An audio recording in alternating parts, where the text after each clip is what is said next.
Awesome. Thank you very much. Because they had nothing else to do. So it was like, imagine that your late husband was actually your father. I can't imagine that because that's disgusting. Very much so. And then I would have to clean my basement because that's where my actual father resides right now. So, okay. The 60-year-old woman learned the truth about her husband, Percy, 6 years after he passed away. Not Percy, though. Percy doesn't sound like that name. Percy just sounds like a feminine boy. Really? Yeah. But nobody told you at no point. Like Percy, look at Percy over there with his purse. Oh, his name Percy always switching. And you just keep laughing at him. That's a joke. So what do you call it? What's the gay boy's name? Percy. Percy. What are you doing, Percy? I don't even know what to say about this one. And I'm the one that said it. Oh my gosh, we're here every Tuesday at 7 p.m. The conversations can get deep. They can get out of this world. But we do them.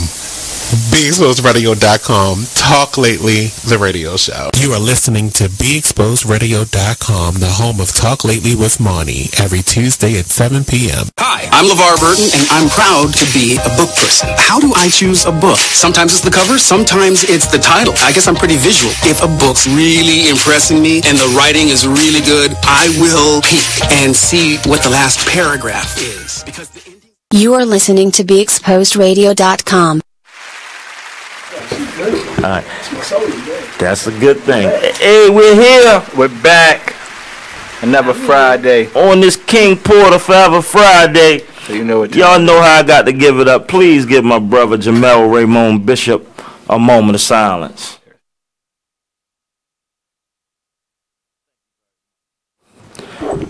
How y'all doing? Fine. Good, how you? Hey, any day above ground is great. Yes, I thank you for that comment. Oh yeah, most definitely, most definitely. Now, I got to give it up. Shout out to my man Teddy Scroggins. Also, happy birthday to Demira. Happy sweet 16th birthday, but my man Ted Scroggins came to me. Say, man, I like what you're doing, but you got to interview my man. Gave me a little bit of a story. I read it. I said, wow. So joining us today, Mr. Mark Forley Grant. How you doing? Good. Beautiful. Let the people, I'd rather you do it. Give the people a little bit of your background and let them know what's been going on with you. Well, I spent the last 30 years behind bars for something I didn't do. Since my return, it's been a culture shock. Yeah. You know, it's been a hell of an experience. Mm-hmm. You know, could you come from one phase to the next after spending 30 years in prison? You're dealing with a different entity, you know, opposed to coming out here in society. Right. You know, during incarceration, you have the laws is laid down. You know, out in society is there, but it's not respected. Right. Right. So it's a culture shock. Yeah. You know, you have a lot of guys that's stuck. Right. You know, they come out in society, man, and they don't know which way. You know, and to not have family members there supporting you, or a homeboy or somebody there, you know, to chaperone you around and help you get reacclimated back into society is hard. Yeah. I guess through the grace of God with me, you know, sometimes I look at it, but I don't know where all this strength come from, man, but thank God. Yeah. Thank God. I don't drink, I don't smoke, I don't get high, so I deal with my inner demons on my own. I pray and just deal with it. Right. You know, I'm glad to be back on the other side.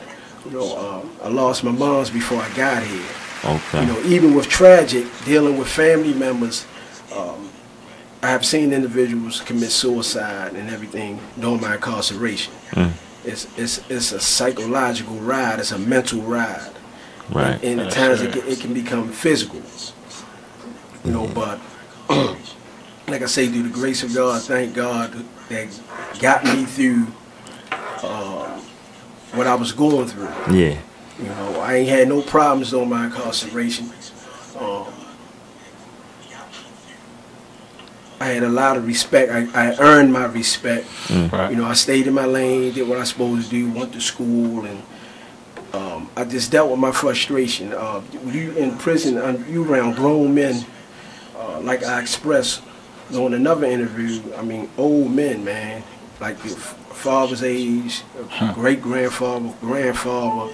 They're old, but I had a lot of moral support.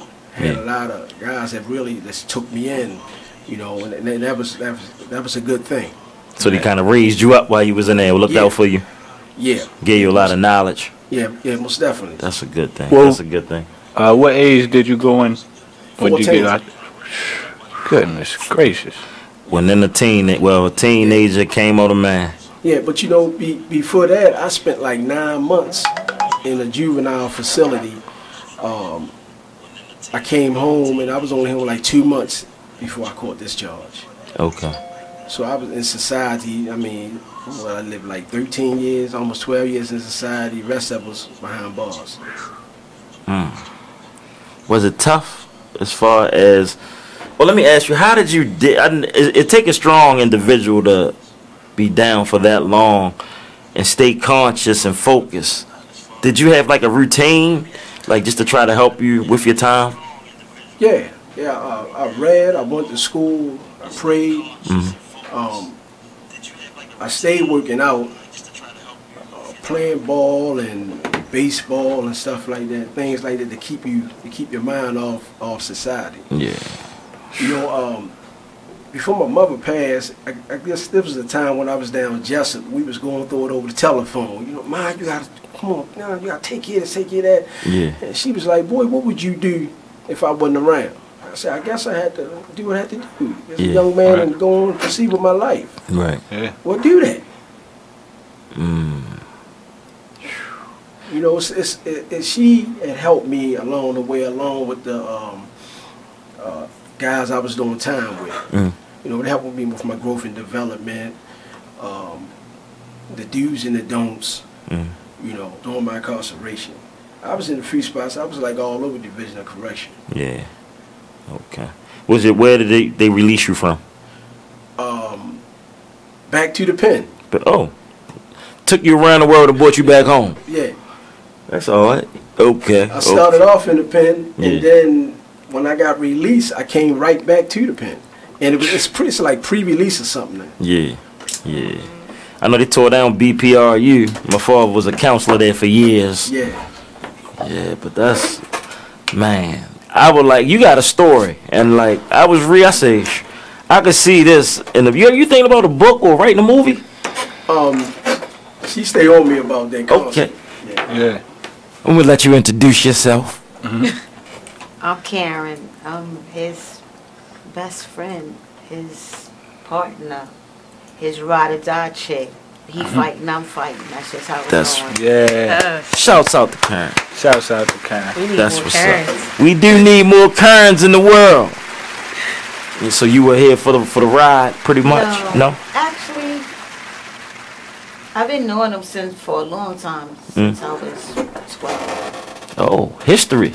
But I'm from New York, and I went to New York. His best friend and my best friend are first cousin, so that's pretty much how we know each other. Okay. And I moved back here in 2013, and I saw this fine-looking guy sitting at this party across the table from me. Like, who is that? I said, "Oh, you don't know who that is? You don't remember him? Like, that's Forley." I'm like, "That's Forley." And it's been on. No, it didn't start off like that. Not like that. Yeah, but I just used to be pretty much a confidant for him in a situation I was in. That's good, though. Was his shoulder to cry on. If you want to just cry about the situation, everybody don't treat everybody the right way. I know, because I've been down that road. Yeah. And when you see a good man, it's hard sometimes for women to meet a true good man. Right. And when you meet somebody and you know that they're being mistreated, You just try to be a shoulder for them to listen. And I was just telling them that this journey was about him. But while he was taking that journey, I fell in love with him. Okay. Love story. Friends first. Yeah, y'all got to, hey, we need that, we need a book, we need a movie, we need something.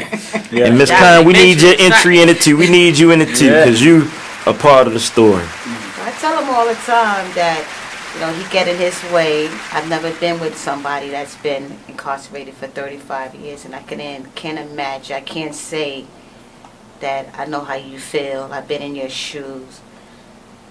And you cannot get back that time. You can't bet, you know, he could have been anything. And you just throw brothers in jail and forget about him. And then you just bring him out here and just say, here, figure it out. Yeah. And that's the hardest thing to do, especially when you got a whole bunch against you already. It's hard for black men out here. Indeed. Extra tough. Extra tough, right. Like, outside of the movie and the book, have you ever thought about taking your experience to the streets, taking it to the youth, like being a motivational speaker, talking to, you know, the youth about, you know, choose your friends wisely, make sure that your time is occupied, because, you know, I was just sitting here reading the story, and you always need an alibi, you always need to be covered, even when you're not in the wrong. Yeah, I tell them all the time. It's like right now, I was riding down the street with my grandmother the other day. We was going to the store, and she was like, "Oh, when you get to the store that you're looking for, it's gonna be a whole bunch of kids standing outside." And the first thing she say is, "Yeah, I bet you none of their mothers came out here and checked on them all day to see where they at." And then your kids don't come home, and you don't never know what your kid was doing or what your kid was into before they came home. But like coming out here and talking to these kids to stay focused, and even the ones who started on a rocky path, you know. It's always a chance to turn it around, whether you in the right or you in the wrong, because especially when you live in wrong, it always ends at some point. So have you thought about that? Yeah, a lot of times when I'm out and about and I see a lot of old homeboys from back in the day or whatever, they pull me to the side or something like that, man, talk to my nephew or talk to my son.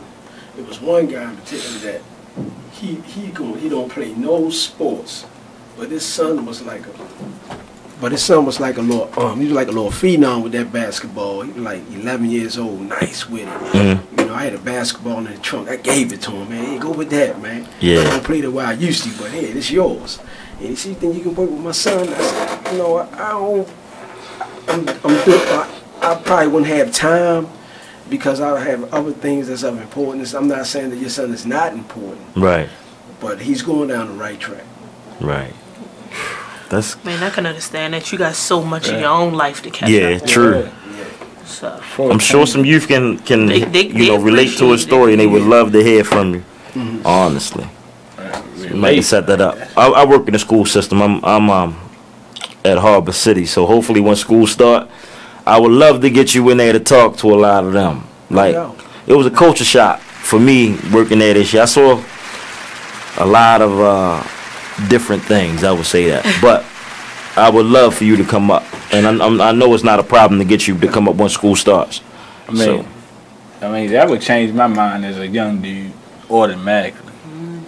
I mean, when you think of somebody being incarcerated, just think of yourself being incarcerated for something you did not do. Right. And then not just only, I mean, a couple months, oh, they see I ain't did it. And talking your whole manhood. Yeah. Like, strong man. Like, that's yes, look, sir. Like, I don't know what I would do. The Hulk. Like, strength. Like that. What? Crazy in that mother. Wait a minute, you were 14? When did you? 14. 14. And you got out when? Well, 46. Oh, yeah. See, I'm not even 46 Capital yet. B, capital A, all capital letters with bananas. Yeah, I commend you, man. Gone. Like, like man. That's super strength, dog. Yeah. Like, you got to tell your story. You have to. Like, what's the other young man who was locked up all of those years for something with a book bag? And when he got he was in isolation. He got reintroduced to society, and he killed himself. I know. The story that Jay-Z did. Not that one. No. Y'all talking about the Keith Browder story, I believe. Yeah, something like that. Yeah, I think that was his name, Keith Browder. He still he out right now. He's doing good. This other young man, he committed suicide. No, he died. That killed himself. Oh, all right. Yeah. For something that he didn't do, it was like he stole. They said he stole somebody's book bag or something. Yeah, he couldn't deal with society, huh? They locked him up. They put him in isolation, and when he came out, he couldn't handle it. Look, I was messed up this morning. I was watching can't remember. I think it was ABC. I'm not sure. I know it was a morning show and it was the news, right? And they showed this couple. It was a transgendered woman and a gay man. Right. See how you looking right there? I was messed all up. Meaning, wait a minute. She looked exactly like a man, but still kept her female genitals. And she had a baby. So technically, is he gay? You know what I mean? The guy that's supposed to be. That guy was the father. It's not supposed to be. He did that. He put the work in. Exactly. So he's not a homosexual, right? Listen. Who was it? What's that girl name? Jessilaria. She was just on the radio talking about Bobby Valentino. No. What's somebody else? Jenna. Oh yeah. Oh, Jenna. Yeah. He got a girlfriend now. Right. Saying he wanted to be a lesbian. Right. Yeah. You know, people know what they want. I mean, they go through changes and they live these lives, and I can see why somebody could come home and be very confused. Like, what the is going on? Yeah. Like, what did I miss?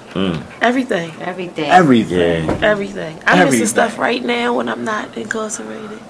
So I can understand where you coming from. You coming out and the whole world changed. How hard was it for you to transition back into society? I'm sure, it might have been some road bumps and some setbacks, but how was that transition for you? I was inquisitive. I'm going to ask questions and show me the way. It was scary. Trust me, it was. And at times it still is. Being out society how it is today. When I came home, I put goals in front of me. Matter of fact, I got out the car. I was standing the street off of St. Paul because I was going to Threshold. And the counselor, he said, "What's going on?" I said, "Man, it's serious right now." I said, "My whole life is getting ready to change."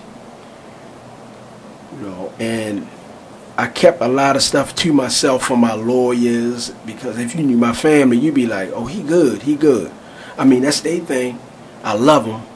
I don't resent none of my family members for not being there. Right. A few of them, but I love my family. I don't have no hang-ups or come out here, "Oh, you owe me this, you better give me something." No, it's nothing like that. I didn't have nowhere to go, but I kept it to myself. So I went to live with my aunt in a senior building. After that, a friend of mine, I said, "Man, I can't stay here, man. I gotta find an apartment or something." So he said, "Have you ever thought about a room?" I said, "A room? What's a room?" He said, "That's when you go into somebody's house, you occupy the room, there's other people there." I'm like, "Oh, no, we ain't doing this." Right. That's like that. Right. You tell me I leave my door. I mean, what's going on? I said, I'm looking at the psychological part. Like, really? You in somebody's house? I don't know these people. No.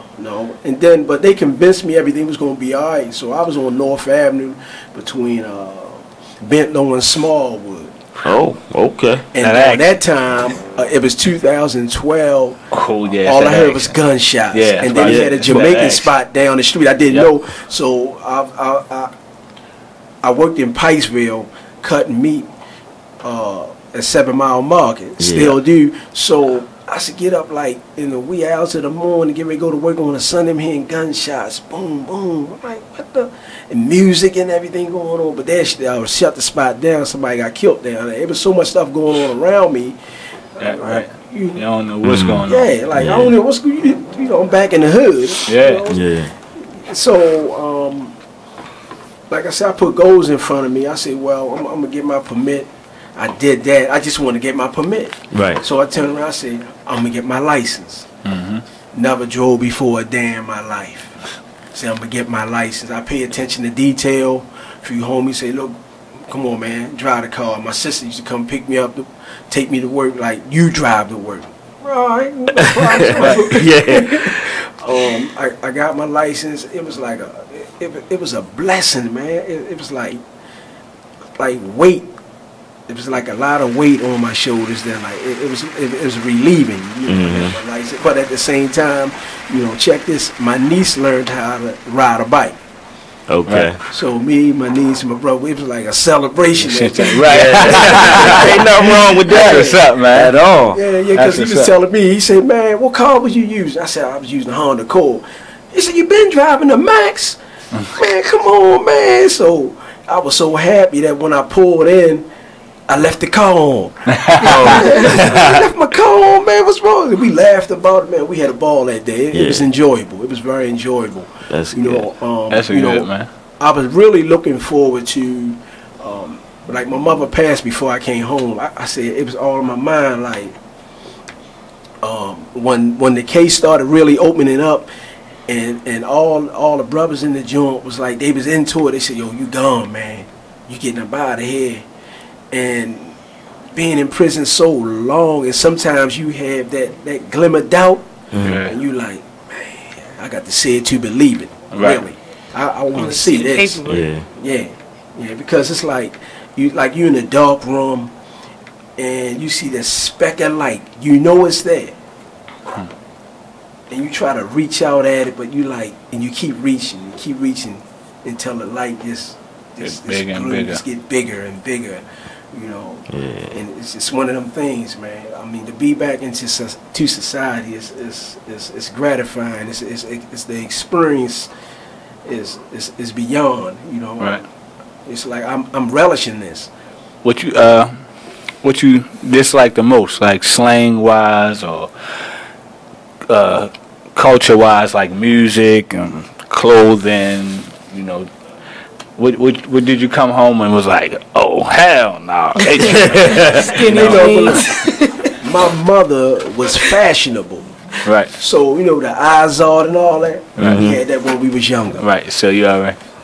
Yeah. But a lot of people don't know. See, a lot of people don't know Izod started with Lacoste. Yeah, right. A lot of people don't know that. Lacoste, all that. They don't know. All that stuff, it been there. I always was a nice dresser. Right. Even in the joint, because psychologically I'm trying to stay up tight. Right? I can dig it. Wrong with it. I can dig it. Yeah, so to come out here and I'm not knocking brothers, but I was checking the film like, no man, they ain't dress. Come on, man. It was skinny jeans, I'm telling you. Yeah, man, I'm tired of saying skinny jeans. And people underwear. I'm tired of that. Yeah. For real. And them joggers that hang low in the middle. Like you got your arms in a sweatshirt. I mean your legs in a sweatshirt. How you got your legs in a sweatshirt? Joggers that Listen, they got these joggers. They skinny at the ankles, but they hang real low right here. like MC Hammer pants or something. Yeah, them. Pants. Those. You probably got some. Nah, I don't got none of those. Man. Those are the ones. Those are the ones that I believe. My belief was for certain type of guys. I ain't saying about no hammer. Well, this is called parachute pants, right? You see? Yeah, because now listen, when the joggers first came out, guys like us really wasn't wearing them because they had that shape to them, like she talking about. It drooped in the middle and was skinny at the ankle. So it was like, why is it drooping right there? Got to be a reason for that. Got a point. And my reason was crazy. Like I always think crazy. Like my reason was like, maybe if something, a little bit of poop slip out or something, you could the sag and catch that, and they won't. I just ain't like how tight they was. I was thinking, wow, like they not for me. Like them, I like the ones that fit. Like my joints I got on now, they fit. Like cool. Pants. My brother got me wearing joggers. Like I was the same way. I ain't gonna do it. Then I put them on. Like I like how they fit, but they just loose. They not. You can't be all All this area just tighten up, bros. Tighten up, bros. Tighten up. Yeah, we'll get it together though. I'm real fat on the inside, right? You said fat on the inside? Look, I'm fat on the outside too, but you can't tell me I'm over 200. Now, I'm 473 on the inside. What's the first thing that you wanted to eat when you came home? First thing you wanted to eat? That's a good question. Oh,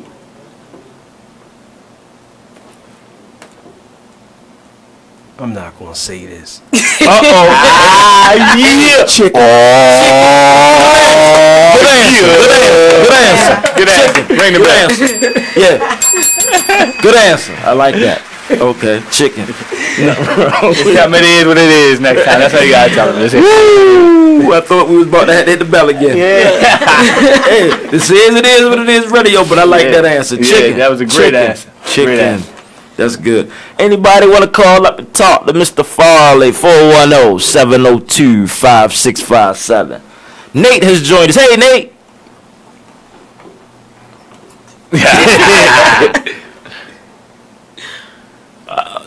We'll talk later, Nate. I had nothing to do with that. But yeah, man, this was chicken. I like that chicken. Any other questions? You rolling right now, Shorty. Mm-hmm. I'm waiting to hear what else you got to say. Yeah, that food. That was the health in you. Bring that chicken. What area changed drastically that you saw? Well, I know a lot of. Well, basically all of Baltimore has changed. But what area did you see and you was like, dang, ain't nothing right here no more? Oh yeah, nothing. Because there's a lot of areas in the city like that right now. It's nothing nowhere. Yeah, true indeed. But I just wonder. Baltimore Street, North Avenue, Park Heights. Yeah. All of the main Emerson streets. Village ain't the way it used to be. No. Yes, indeed. All of it's missing people. Yeah. It's missing people. It's missing occupied property. It's missing people. Businesses. It's missing Everything. culture. It's diminished. Yeah. So It's missing life. Like You know, when I was coming up, I mean, the culture was, you had your crime and your mischievousness and stuff, but it was like a garden. You know, it was colorful. Yeah. It was respected. Yep. You know, you kept the water flowing to keep that flower beautiful. Right. But then when I came home, that flower was dead. There's no one keeping that flower is watered down. There's no one keeping the So much the concrete soil on top. right. So much toxic. Exactly. So much just, I guess, demolition. It just wiped us out. Yeah, totally. And to watch it is even more sadder. Yeah. Schools used to be supermarkets. Yeah. All that. right. You know, How they parking that, lots. You know, I seen that deer on Ricestown and 7 Mile Lane. Oh man. Because you know, out in Newtown, see, I got family all out there, so all the development out in Newtown, man, the deer like, man, check this out, man. I'm going in the city, man. Yeah. We gonna move on in. Look, and they then, got a and fox. then around Hilton, Yeah. and then around Hilton Street, going around Hilton Parkway. Oh yeah, they I'm definitely. going around there one night. I had to slow up. I'm like, like a family of them around. They don't have nowhere else to go. I'm 3 blocks from the racetrack, and we got a fox. Foxes in the hood. We got so many cats. They ate the rats. The fox come in the hood to eat the cats and the kittens. Yeah. I seen a raccoon with no tail. He was about this tall on We had both some his of legs. those. And we had a possum. He was walking like this. Yeah. I'm driving, right? I slow down, hit the horn. He just looked at the car.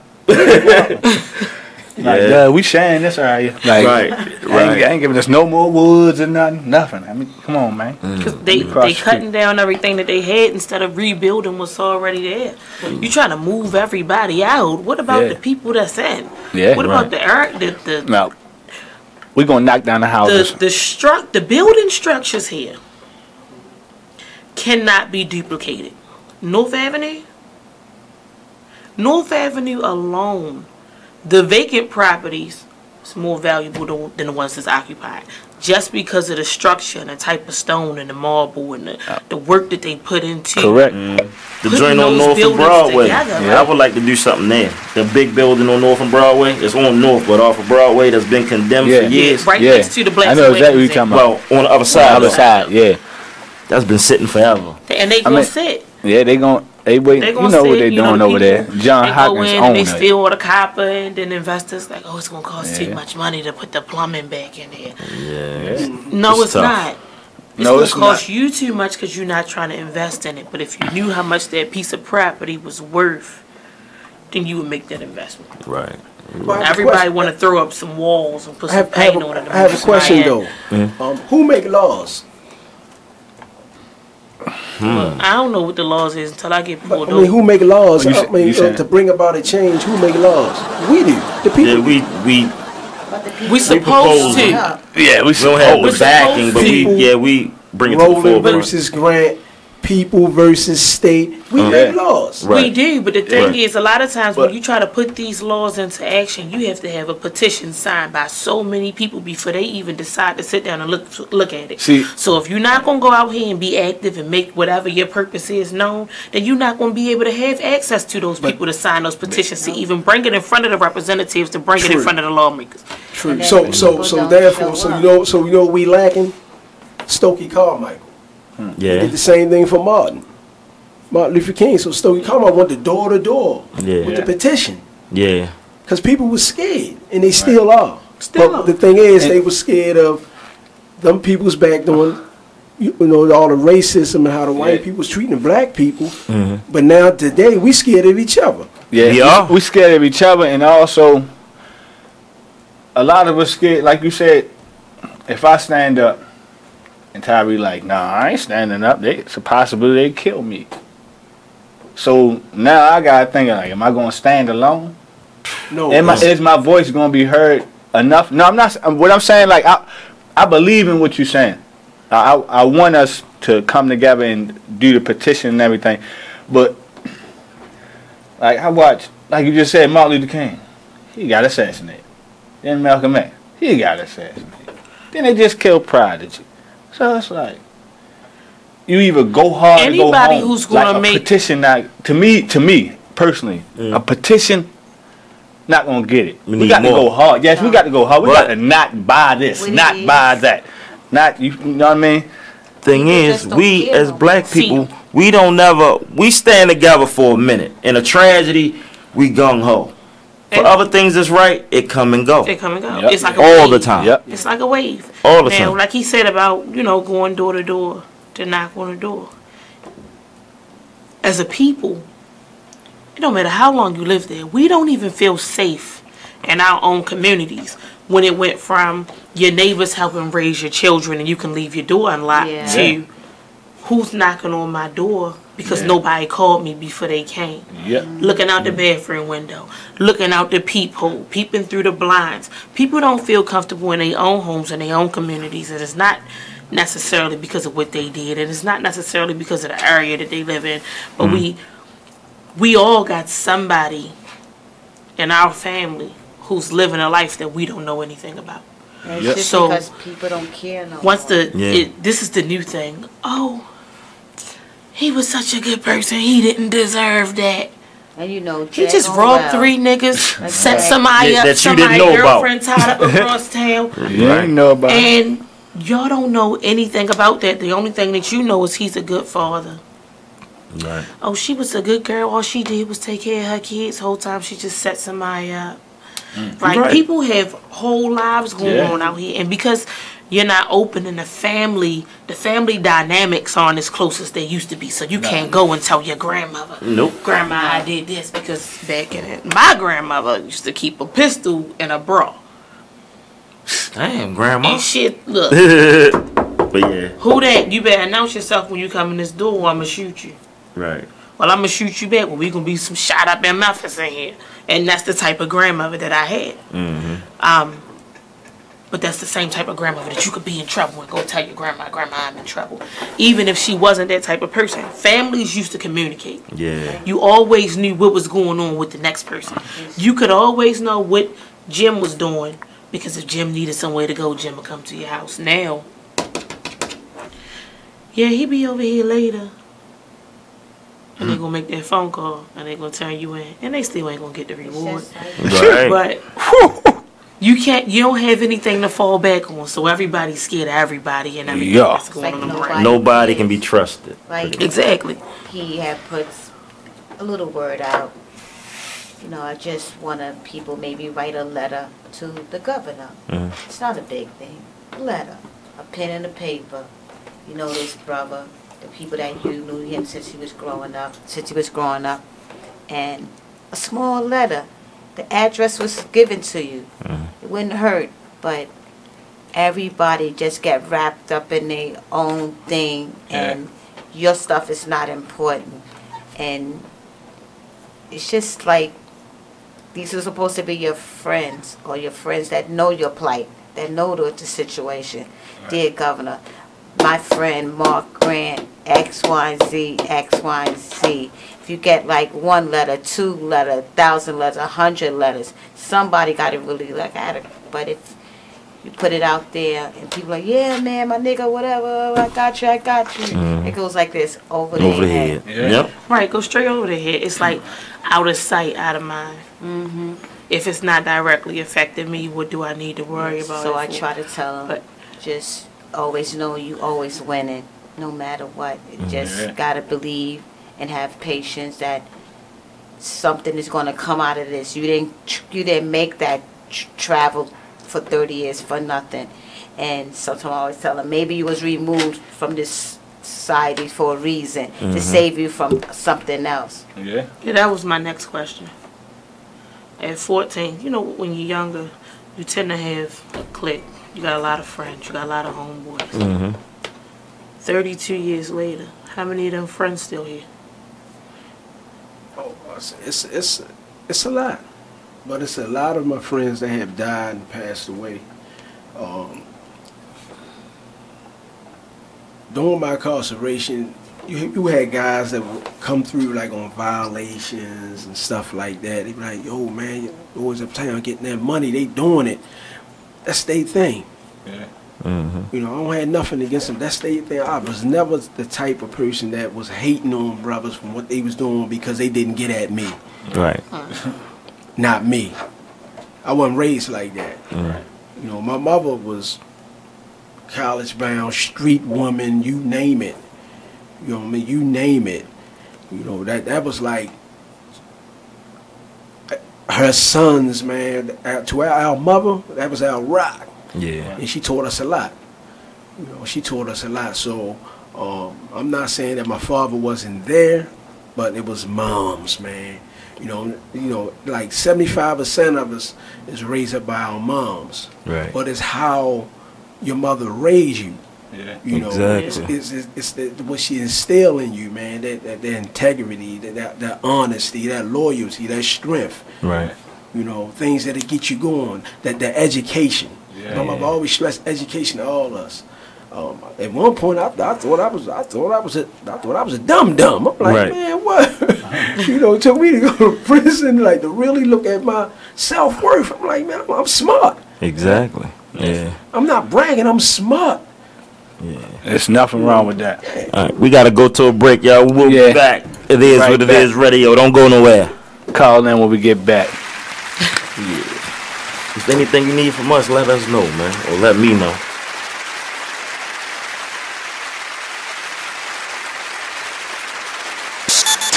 Join the club that gives you stuff. Hey, thanks! Radio Loyalty. Here's how it works. Just click on the Radio Loyalty banner right now and sign up. Then, you keep on listening like you already do. But now you earn points. Those points add up, and you can trade them in for stuff in the Radio Loyalty store. Earn more points by sharing your station with friends on Facebook and Twitter, answering surveys, and by using the apps in the New Players App Store. Pretty simple, right? Radio Loyalty. Click that banner to join now.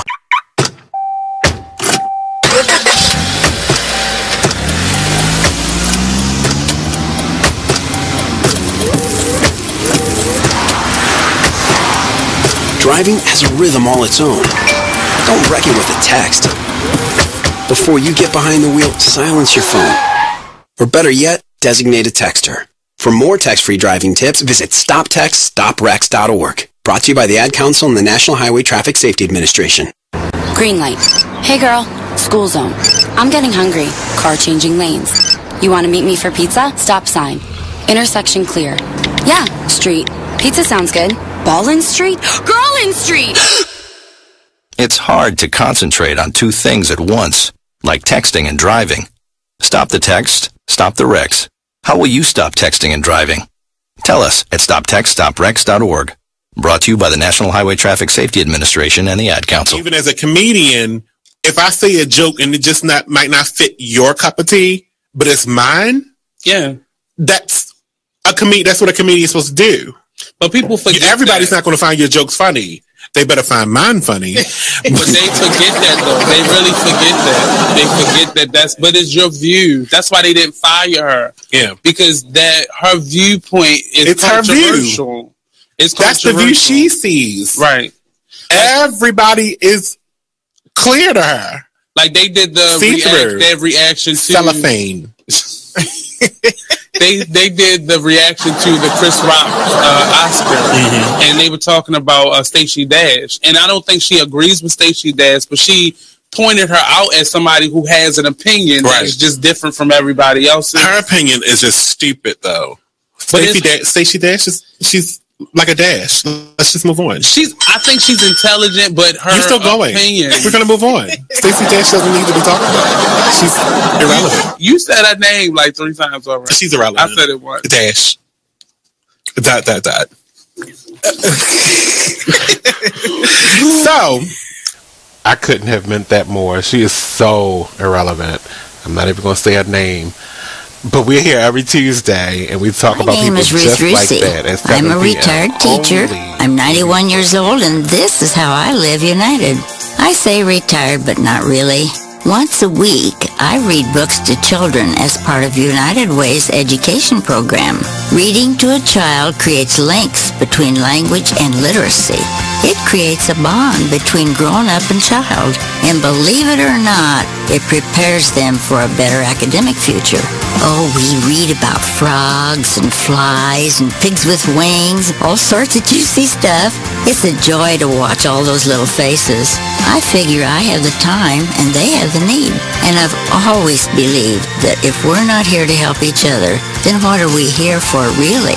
My name is Ruth Rusey. I help kids prepare to succeed in school. So I don't just wear the shirt, I live it.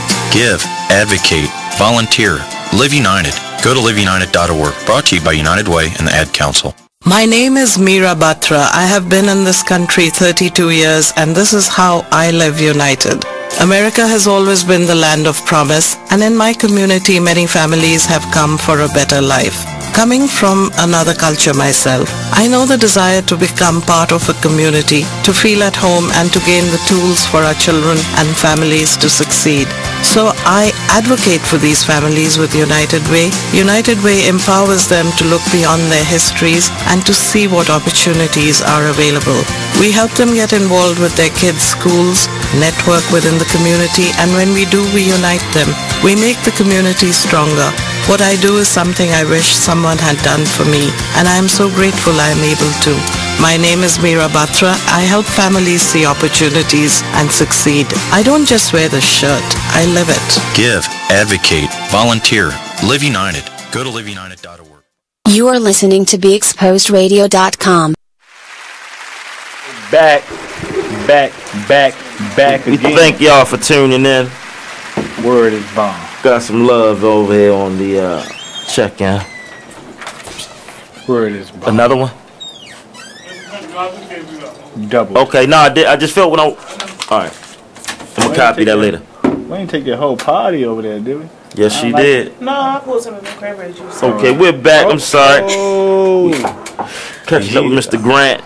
You know, he's telling us about things that's been going on. Yeah. And the transition. Strong man. Yeah. I thought I was having a rough day, y'all. He cleared my day all up. That's just a day. I'm not even beefing about rough day. Nobody owe me no money. Nothing.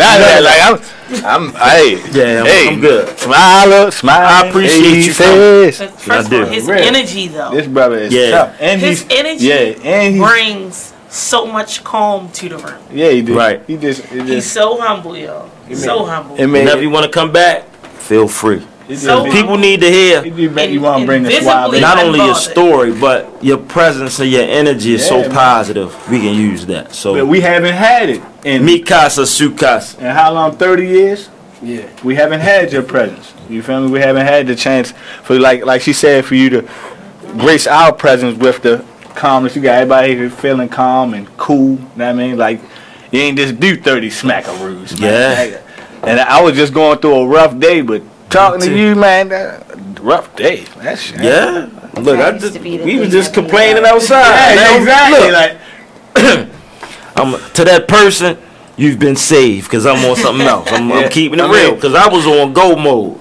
He walked up. I was on the step, sit with my lady and my son, but I don't know if he could tell. It was just all in my grill. Like I wanted to greet him so bad, but I like it just was one of them days, man.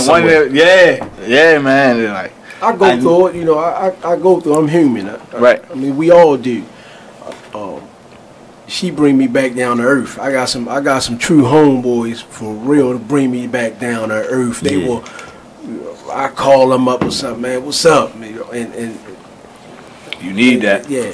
I want to say this. Thank you, great woman, because you play such a vital position in this man's life. And, you know, waking up, y'all might, you could, you know, everybody has arguments and things like that, but I can see the positive energy between y'all, and it's like you're like that extra heartbeat with him, and I see it. That's the best part about this, is to meet somebody that's strong but soft, calm, is the best thing. And I'm always like, why you never mad? I mean, not that I don't want you to be mad. Right. I'm just saying, it's just, I know God must have been with him the whole time, because there's the only way that you could go in a lion's den and come out the lion. Exactly. Yeah. Like, I mean, and I think that you said it the best way when you first introduced yourself. You said, "This is my best friend," and honestly, for the both of you, that's what both of you needed. Y'all had your friends, y'all have your friends, but you need your best friend. Yeah. And now that you guys are best friends, it's nothing that can stop either one of you, because you're not going to let him fail and he's not going to let you fail. Right. And as long as you've got that type of push and pull between the two of you, it's always going to be a balance, and there's nothing that either one of you can do. Listen, the funniest thing, I made bad choices. I'm not ashamed. I made bad choices, and he used to talk to me. One day I'm at this party, the barbecue. I'm having my drink on, smoking my Newport, have my L. He's like, why you smoke? You're so beautiful. And like, just slapped me in the face. I don't smoke cigarettes no more. I don't drink hard liquor no more. Somebody told me that I was beautiful. This is the thing. You needed him soulmate to correct you where he saw wrong, because you are a reflection of him and you were building his image, nobody else's, so otherwise you guys wouldn't have never made it to each other. I used to tell him that was my company, the alcohol, when I was going through my thing, and it was just the easiest thing to let it go. Easy. That's what's up. Heck yeah. I don't know, y'all. I just see big things with y'all. We better gotta go to another break. Better break it up. We will be back, and we coming back. I got a real hot feeling. Yeah, I felt warm inside. We be back, y'all. I know. You are listening to BeExposedRadio.com, the home of Talk Lately with Monty, every Tuesday at 7 p.m.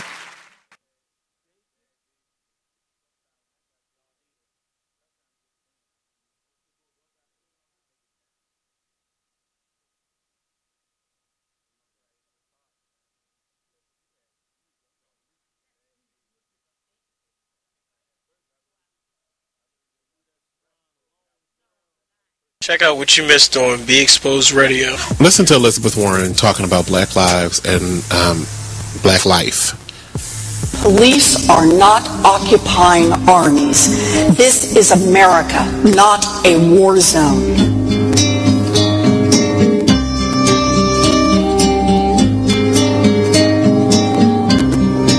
I speak today with full knowledge that I have not personally experienced and can never truly understand the fear, the oppression, and the pain that confronts African Americans every day. Don't you just want to kill yourself? I mean, not from what she was saying, but from the music that was playing in the background. I just want to, oh gosh, but every word she said was prolific, and it did not come from what is now becoming mainstream as white privilege. She has a sensibility about her, and the way she speaks about different things that has, from the first time I saw her, I can't remember what state she's in. I think she's in like North Carolina or something like that, somewhere I'm not going. That some kind of sensibility about her that makes me like her for president. But she's not running. We have this old guy that looks like he should be on the popcorn box. Then we have Martin O'Malley. Fine. We'll settle if we must. Hillary, who I like, but she just has to fight against all this controversy, and that's the hard part of it all. Then we have Huckabee. I could have swore he died, like in one of those books, like a fairy tale book. Trump, we'll get to you in a moment. Meet with all these black folk in one room, and they just fell for it. Like, he must have been giving out $100 bills behind it. Check out the Talk Lately show every Tuesday nights from 7 p.m. to 8 p.m. right here on BeExposedRadio.com. Man, it is what it is. Man, it is what it is. Well, it is what it is. This fly T Miles, also known as Tyree Miles, and Mr. Miles the writer. Hip Hop K, check us out every Friday on Be Exposed Radio at 9/11. Coming to y'all soon. You are listening to BeExposedRadio.com. We're back again. Thank you all for joining us. We're here having an in-depth family meeting. We're not going to call this. We're not going to call this an interview. This is a family function, right? Yeah. Getting deep. Getting deep. Getting deep. Deep. Look, I'm dancing. I can feel the house music and everything. What? Wait a minute. Even before you wait. Because I just got that thing about with bacon in my head. Can you share that? Listen. I don't eat pork, but that was crazy. Anybody who knows me knows that I love bacon.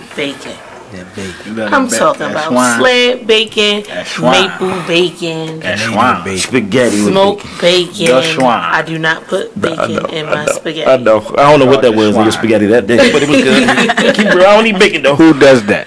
I like bacon, egg, and cheese. Bacon on my burger. Bacon wrapped around my steak. That's how you know she love it. Bakery. She call it bakery. Chop up my Brussels sprouts and fry them in a bacon grease. What? Oh my God. Anyway, the bacon thing came up because she mentioned, all of the things that she enjoyed or used to get by. And once he look, this is not for you. You're too pretty for that, and it just went away. So my friend went vegetarian, and she was like, it was just so easy. My thing was, look, I'll give up bacon for you. For me, that's a big thing because I love bacon. I feel like if I'm ever sad, bacon and lip gloss gonna fix everything in the world. I don't need a drink. I don't need to go out. I don't even need no music. Make me some bacon. I need you to cook it 3 minutes on both sides. 3 minutes on each side. and lip gloss. And everything in the world that's wrong goes away with bacon and lip gloss. So for me to say that I'm going to give up bacon for somebody is a big step. Like, that's like, I'm like, you a baby. Man, shout out to Kenny Black, man. Shout out to my brother Kenny Black, man. That's all I'm gonna say. Bacon. But I can understand where she come from when she look, you too beautiful for that. You don't need none of that. And it was just that easy to drive. Definitely not the cigarette. That was the closest thing that I could relate to. Definitely not like, the cigarette. You don't understand how big of a deal bacon is. Bacon is bad. Bacon though? Bacon. Why can't it be turkey bacon? That is disgusting. What? I know somebody. You ever read up on a pig? Do you know what's the deal is? You know she did. Have you ever realized that it's way more sodium care. inside of turkey bacon than it is regular bacon? I'm not eating it for the I know sodium. somebody who seasons turkey bacon on both sides. If I have to season my turkey bacon before I fry it, you're not scared of eating your it. arteries getting clogged up? I don't got to season it. Let me tell you something. I know y'all have been home with way more people I had a than pieces of turkey bacon that y'all done ate. That y'all ain't know. If you ain't worried about where you waking up at tomorrow, don't talk to me about eating my bacon. I had a very bad. Wait a minute. Wait. I had a very bad experience with bacon recently. Who cooked it? Huh? I didn't even eat the bacon. I ate turkey bacon, but the turkey bacon was cooked in bacon grease. And I didn't know because I ordered my food and I walked outside and I was talking on the phone. Because you never should have been eating turkey and bacon then I in ate the the first sandwich, right? I ate the sandwich and it tastes a little bit extra too good. Don't you know that bacon taste? That bacon taste. I ain't tasted this. I ain't ate a piece of bacon in so long, but I knew it. I was like, this look like you ate that whole sandwich. It tastes like it's saturated. If you was true to turkey bacon, you never would have ate it. Once you tasted that salt. Right? Ate the sandwich. I'm at working all that. Your stomach started bubbling. What? That's just because you crazily bubbling wasn't the word. It was on. Yo, hey, you gotta take me back to the yard. No, we got some McDonald's right here. Nah, I need the yard, brother. And McDonald's can't hold this. Y'all got to leave me there. Right. You can't blame it on the bacon. You can blame it on the fact that your body is not used to it. No. What? Bacon no more. Correct. What? And that's why. You right. You correct. Whenever they give you some bacon, send it my way. All right. Say no more. It's coming your way because I can't. It flushed me out like animal. It wasn't the bacon. Your body not used to it. It's the same thing for people who stop eating beef and then they go somewhere and they eat a real burger. And then they. Yeah. Look. We would have a food segment. We can have a food segment. Shout out to Chef Vaughn. He ain't make it today. But I try my best to give myself everything that I want. But supposed to. Oh man. But I do have things that's regularly in my diet so that I don't have those issues. First of all, I already feel like my stomach is made of steel anyway. I do too. But like I sell greens that I can mix in a drink that I give to my kids, that gives me and my kids 8 servings of fruits and vegetables, 36 herbs, antioxidants, and superfoods, regulates our bowel movements, and give us energy. So, besides the fact that they have vegetables in every single thing, like when they get breakfast in the morning, there's spinach in their eggs. Question. Let me eat my bacon. Time out. What? Hey, eat your bacon. I just saw you try to slide that, whatever it is you're selling. I'm sorry, y'all, but can you tell us what you are selling now? Can you tell us? I asked you about 4 weeks ago. You did ask me like 4 weeks ago. You making natural juices? She put it all on Facebook. She's selling this. She's selling that, right? Inbox her. Ask her what is she selling. I ain't found out yet. Sometimes it's hard to take Tyree serious. So what I was just talking about is called the greens. And like I said, it has 8 servings of fruits and vegetables in it, 36 herbs, antioxidants, and superfoods. Helps boost your energy. And regulate your bowel movements. It comes in a powder in 3 different flavors: orange, berry, and now it comes in a chocolate flavor, and it comes in a chew that's like the consistency of a nail later. That's a berry flavor that I give to my kids. Like I have to fight my son. Mark want to say something. What you want to say?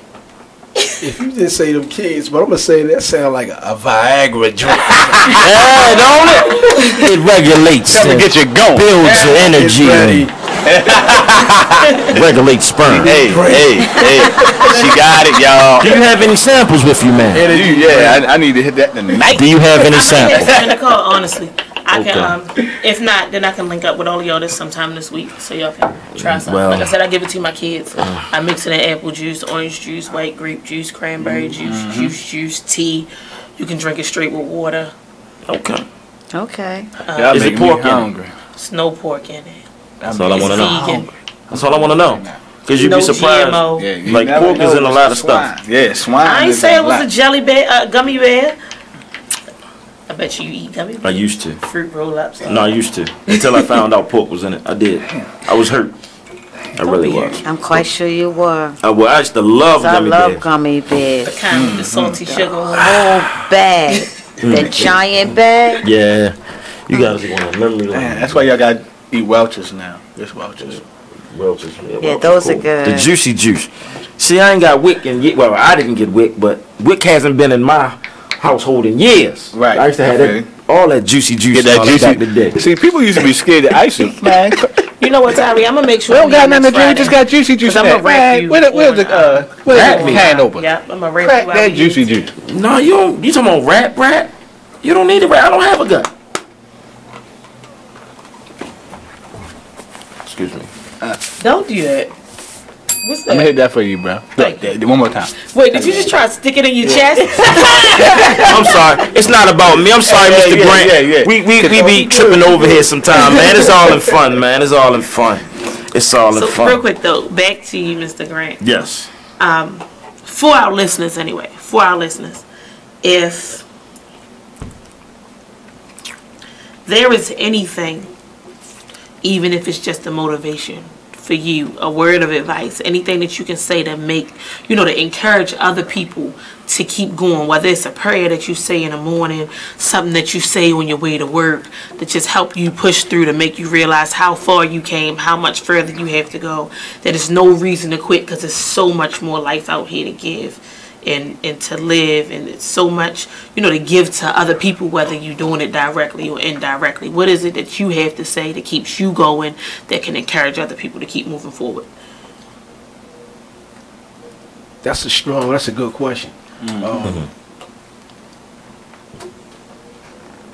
One of the things is keeping God first. I know a lot of times when it comes to spirituality, we want that instant gratification because you cry out to God so much. Help me in my situation, my problem. Look what I'm going through. Right. So when tomorrow comes, the same reality. But you got to put one foot forward in your life to make that change. Yeah. Just recently, I got an application for a homeboy, and I said, I'm telling Karen, I'm going to see if he going to call me up about this app. Right. See what's going on. Not press him to give it to him. Right. I'm not knocking him and what he been through in his life, but if you really want something, you're going to work towards it. I mean, with patience. Right. I mean, you're going to pray to God and ask, but you got to put that foot forward. Yeah. Money don't fall out the sky. That's not the reality. Right. I just say this to people: it's patience. What God instilled in me is will. Right. I don't have the will of none of the prophets, but we have will. He gave all us. He gave it to us. We just got to know how to utilize what we have as human beings. Right. Yeah. We sometimes, with myself, sometimes that ungratefulness sets in. You get to complaining, and it's already been set up. Right. It's not going to change. So that's like an old lady going to the lottery store with a retirement check, and she keep putting down and trying to get that number, that $1 million. Right. And I wasn't being funny. One day I asked this old lady, so what you gonna do if you get that $10 million? This lady about 75, 80 years old. Right. But she be the one to hit it. Yeah, she be the one. Yeah. But like you said, what you gonna do with it? Right. Yeah. But I use that scenario because we always knocking that stuff. It don't come as fast as we would like it to come. It don't come when you want it, but it come when you need it. Exactly. But what you trying to say is, don't stop knocking because there's no telling when it's gonna come. Yeah, keep pushing. Keep knocking. Keep on pushing. Because like you said, if she was 75, I guarantee you, there's one thing she would have found to do with that 10 million. Yeah. If she probably would have wanted to go skydiving, scuba diving, anything. You know, she probably would have found it with that 10 million. Like, I can finally do this. Yeah. You know what I mean? And she probably would have thought of you. Like, I remember he asked me this. Now I can do it. He asked me this. Now I can do it.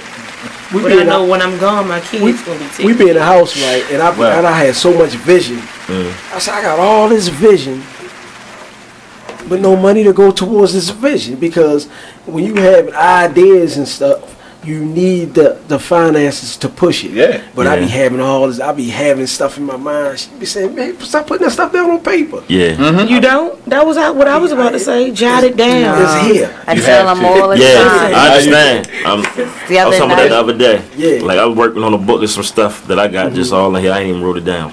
Look, people from Davidson University, they sent something across my phone, and they say, "Give us an idea."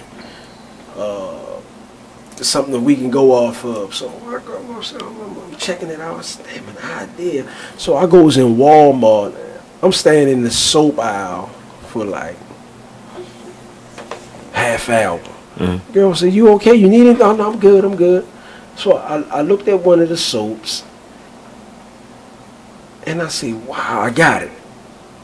And then when I came at him, they were like, "Mr. Grant, do you have this patent? Do you have this?" I said, "Oh, no, y'all said an idea." Right, yeah. That's it. He said, "You know, you right about that. You right." And then they was talking about the business part of it and everything. Yeah. So they said that, well, we can't do nothing right now, Mr. Grant. A year later, what happened in the car when they called? They wanted to pursue it, but you still needed all of the background stuff that you didn't really have, and you pretty much got to put it together. We got a call. I'm sorry. Hello? Caller? Hello? Hello? Oh, they hung up. Okay, I'm sorry. So that's what it is. But yesterday, or the other day when you called to set this up, and he said, "Karen, I gotta write a little bio." I said, "I keep telling you." So we at the table. Yeah. This is what he be killing me. So I said, "So you put Mark Forley," and he started putting a thing. I said, "Now see, that's the start of your book. This is how you gotta start it. It's how you gotta start it." It said you have your friend Kevin Shirt. You could talk to him to see if you maybe gotta go to creative crafts like writing or anything. You got the reporter for the Baltimore Sun that can help you. But you see how you just put that quick bio together? You read it, right? I said, this is how you start. Exactly. Put little things down on little piece of not even piece of paper. That's how he got pamphlets all over the house. Start right. Yeah. Straight up, man. You got the story definitely needs to be told, man. Yes, when I was up, we gotta go to a break. I'm going sorry. to a break. Right back, y'all. Back. Let y'all know. You gotta start writing it down, man. That's when you start moving towards it a little bit more.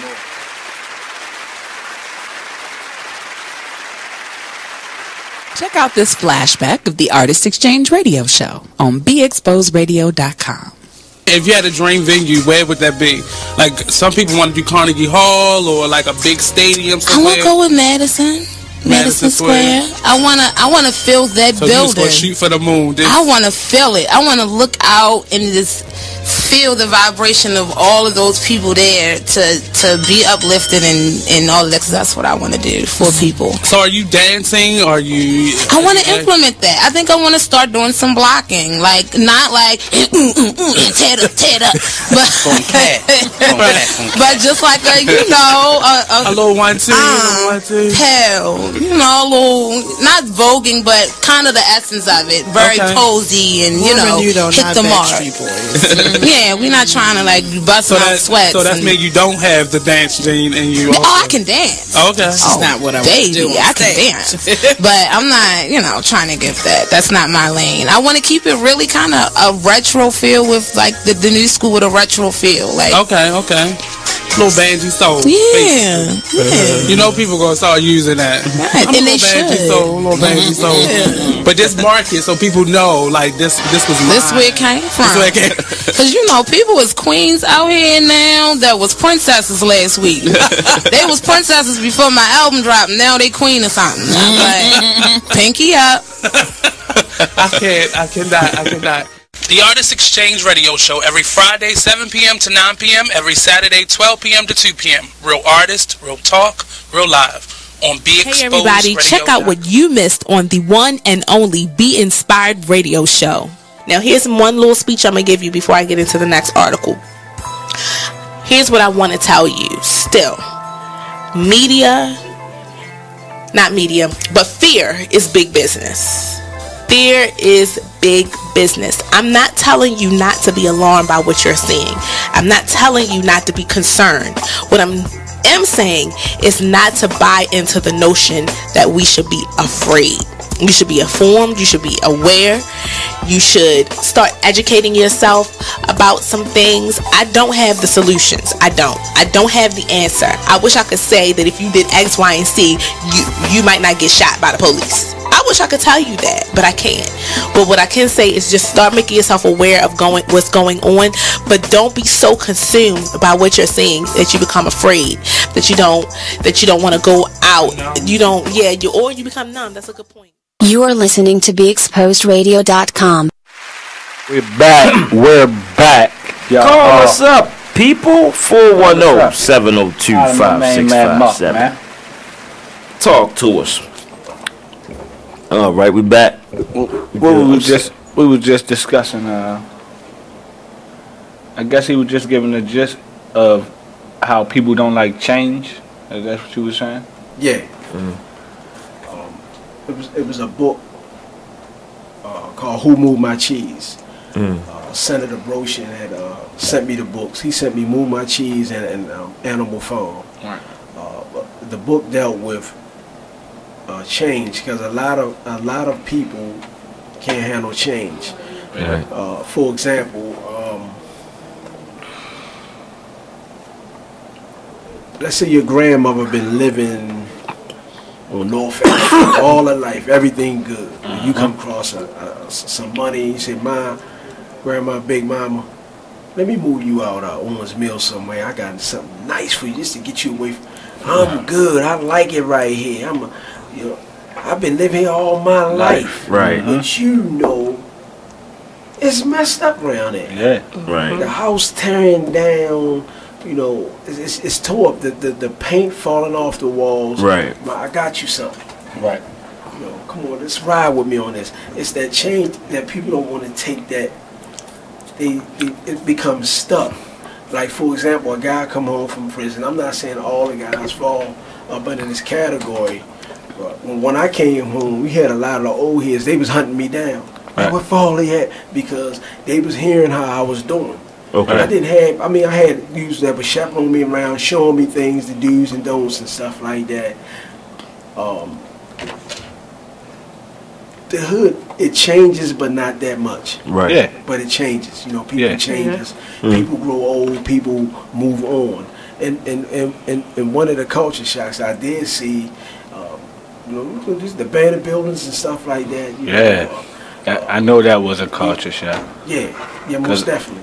Watching it, like I was telling you earlier, watching it was kind of like a culture shock. That was a change. You see all these changes and stuff like that, and you see how people is living, like families now, like my age, they have families and stuff like that, and I'm like, how we came up, the morals and everything. It's like a lot of women and men my age. It's like they threw that out the window. Yeah, right. They let their kids basically do what they want to do. Yeah, they're scared of them. They want to be their friends instead of their parents. Exactly. Yeah, I know all about it. It's the distraction. Yeah. Everything in the way. Yeah. Everything in the way. I mean, it's hard to watch a kid when you gotta work 2 jobs to try to keep money exchange on their back but you only keep Armani Exchange on their back because they may have been getting bullied about wearing Armani not Exchange. Right. That's why they have uniforms now, and I truly believe that's how it should be nationwide. True. Right. But then that's when it goes down to the what? Sneakers. Mm-hmm. Outside of that, though, you have the people that's not working 2 jobs to keep Armani Exchange on their kids' back because they need to take a picture for social media. Yeah. And then they dropping the baby off to the grandmother who already tired because she raised you. And the mother. And the mama. And the mama. And your siblings. And the cousin. And your aunts and your uncles. You right. And she tired. And you not making that time to raise your kids. Because somewhere along the line, your mother made a conscious decision to not raise you. Yep. So, none of that is being passed down the line. No. Mothers can't be mothers because they never had mothers. Yeah. So, once the grandmother is gone, what happens? But anytime everything changes. Everything changes. I was saying that. When the matriarch or the patriarch of the family is gone. Like happened in my family. My grandmother passed away. Nothing is the same no more. Everybody want to have Thanksgiving over there, and we all met at grandma's. Nobody can come together and say, "All right, we're gonna go to Aunt Pat's house this Sunday. Then next Sunday we're gonna go to see." You we can't don't have compromise. Sunday dinner no more. I told you. They watch reality TV. And like Mark was saying, and go to day parties. It is day parties on Sunday. People are scared of change, but they are also scared and don't know that they can adapt. A lot of people don't know about the word adapting or adaptation. They don't know that they can go into an environment and absorb what's around them and become a part of that environment. They might be scared, like I don't know how to adapt. I can't. They do that over there. I don't. Know what I mean, and then what they may be doing might not even be that drastic, but because they can't adapt and they so used to one system or one way, it's just impossible. I mean, and I'm sorry. It is a lot of people who can't adjust to change or adapt to change. And I'm cool with change. Things are going to change. That's a guarantee. But there's also some things that's always going to remain a constant. True. Even with change, there's always a constant. So trying to keep up with the times shouldn't change the foundation that you was built on. Not at all. True. Because we can build a house right here. One of the ones that can be put on the trailer when you move and haul that joint across the country. And if you put it on some ground that's not right, your house gonna fall. Crumble. Right. So family dinners don't have to be we gonna meet at Aunt Shirley's house. Nope. But your kids gotta know what the purpose of the dining room table is. Yeah. You come and sit all your stuff on the dining room table. No. You sit your wine or glass on the dining room Nobody table. Sit down you to eat dinner together. in the living room. Everybody's sitting on the floor because they better not mess up your sofa. Mm-hmm. You're right. I'm glad you saying that. The reason being because I guess that's why you and my lady clicked when y'all first met, because that's something she do. She don't like we eat McDonald's at the dinner table when we home. Know what I mean, like it's like she don't be with it, and she younger than me. Than me. So we do the same thing. We sit down. My kids come in the kitchen and cook with me. Mine, can I help? Can I do this? Can I do that? Yeah. Even my 3-year-old. That's how they learn how. My 7-year-old is in the kitchen. That's how it should be. The kitchen table was the time when you found out when was your next basketball game, or Mommy, this boy in my class want to take me to the dance. Yeah. That's when you found those things. But now you have Tay being a grandmother. The grandmother and the mothers is same age. The same she about 38. Grandma about 38. Yeah. 35. 35, maybe. 35. Everything has changed. Yeah. Nothing is really the same when you negotiating with a 12-year-old. Like, what? Like, when you was so with your grandma, you ain't negotiating with her. Right. But What she said went. And going like, and to me, all this stemmed from stuff my man went through. Taking a black man out the home. Thank you. Yeah. Just Of that course. simple. Just that simple. They knew, but that was they the knew how to plan. break out. What That's you say? the What we plan. needed first? The what? The foundation. That's They the knew how to plan. break But out that's the plan. foundation first. Okay, you can live in public housing. You can get this Section 8 voucher. The man The can't man live better in the not home. be there. You're right. As soon as we find out that man is in the home, You we're got gonna to- take your voucher. You gotta move. You got to move. And they know they can't afford something else. In the system. In the system. Oh, you need help with daycare? You gotta put him on child support. You got to put him on child. In the home, you have to put him on child support so he can pay us, so we can pay you. Exactly. Sad situation, but Goodness, that's how it's going goodness down. gracious. That's all I can say to that. That's how it's going down. You struggling, you want check. You gotta put him on child support so you can get TCA. Mm-hmm. Even though he already doing everything that's in his power to take care of his To kids. take care of his kids. Now, hold Which up. breaks up the relationship between the parents because, well, why would you put me on child support? I'm already because I need. You should have asked me. I'm on child support, but I ain't even gonna talk about that. It breaks it down.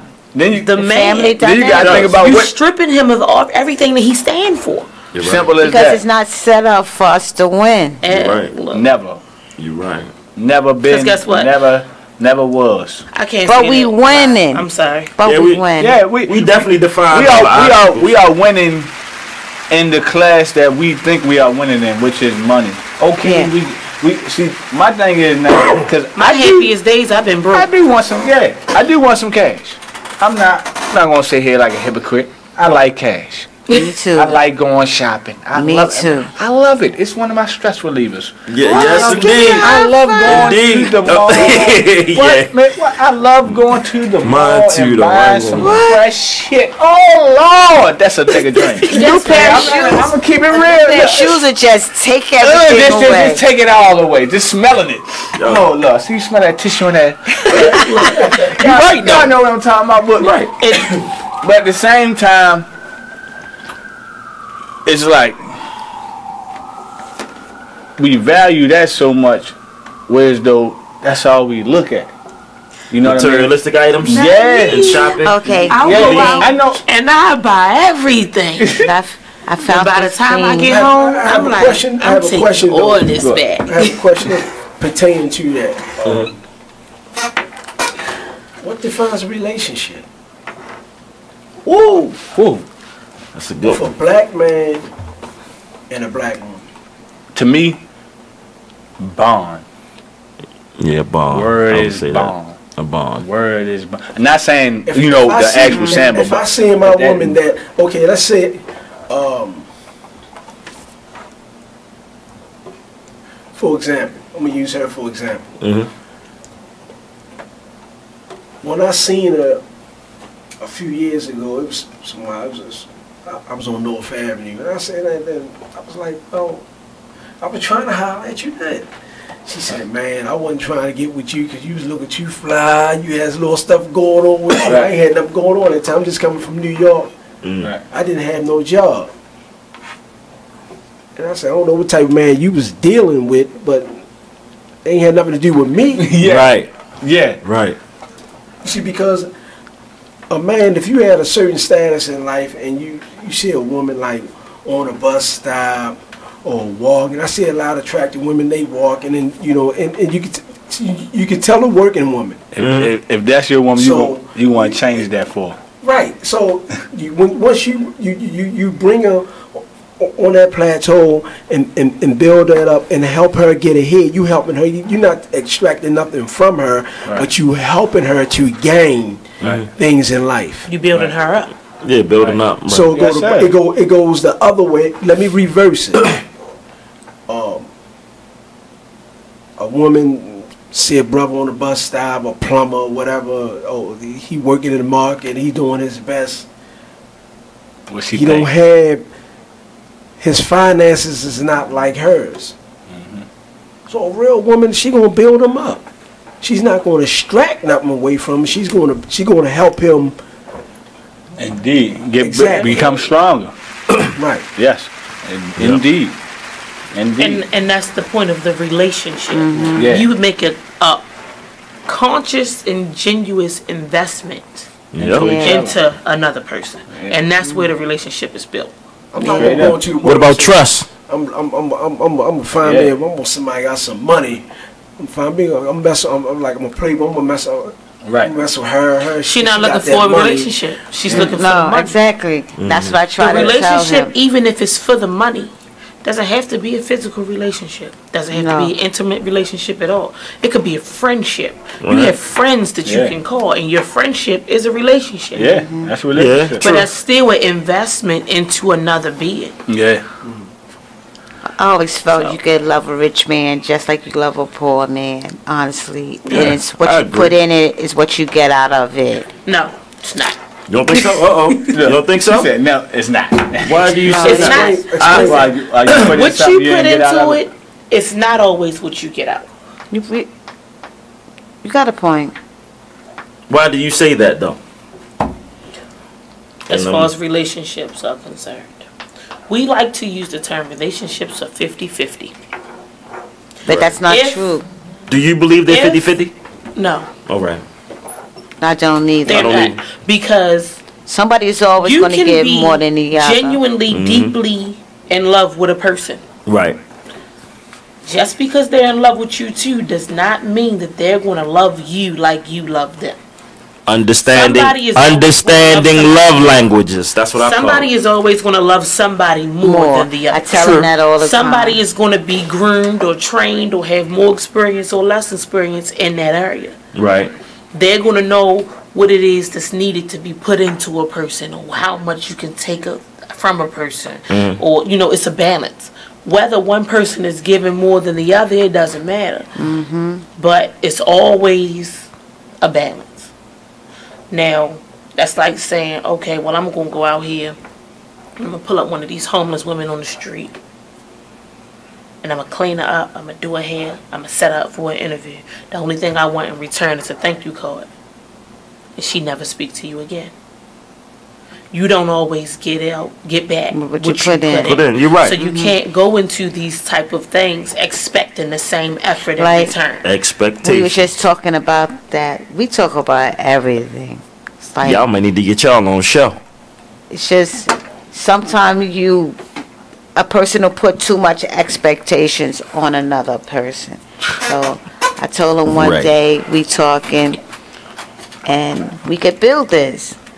I don't want you to feel less than a man because you may not be able to put more in it. It's just me because mine is yours is mine. That's how I feel.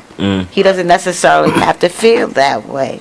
Right. At the same time, it's still like understanding. So it doesn't really matter. So I don't want you to feel like you're less than a man because you can't meet everything for me. Right. Because I know this man, if the shoe is on the other foot, because I know it's carried, it would be the same for me. Right. But you recognize his efforts either way. Either way. Of exactly. I'm sorry, but see, and with that being, like, I'm glad you made that point because just kind of dealing with that recently. Now, I mean, like, I always think, like, I'm the man, I'm supposed to just take everything on my shoulders. Now, I mean, just put my blinders on, go for what I know. When I actuality, I got a partner right here. Right. That I can easily express stuff to, get it off my mind so that I can move on and do what I got to do. You feel me? It took me a little minute to learn that, and I'm still learning with experience. With experience, it comes with understanding. The more you understand, the better you'll get at things. The better you'll get at with being patient and, knowing it's going to come to the light one day, if not 2 days. But I definitely understand what what you're saying. I just think that a relationship is more cherished when you both did that hard work, and then at the end of the day, you can say, "Damn, look what we did." Yeah. I know exactly how you feel. Right. Right. I don't know. I just have so many different views on certain things because a lot of people sit down and they do all their work for 15 minutes. They like, yeah, we did that. And then sometimes it's one person that be like, oh, well, I did more than you. Yeah. Right. Or, all right, well, we did that, but now I'm ready to go do this. Right.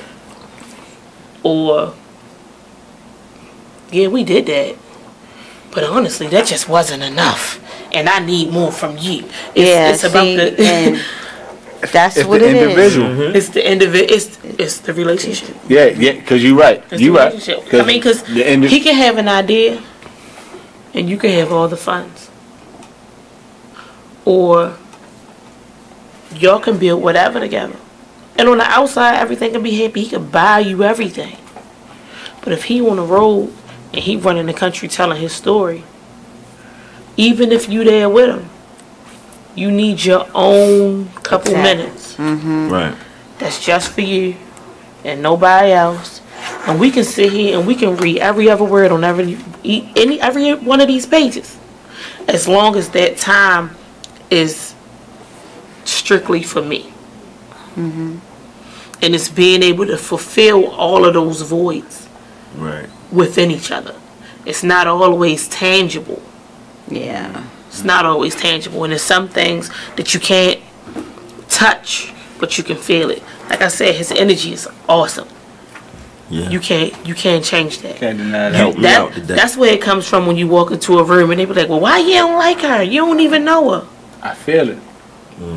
Because I can feel that she ain't my type of person. Right. Well, you petty. No, I'm not.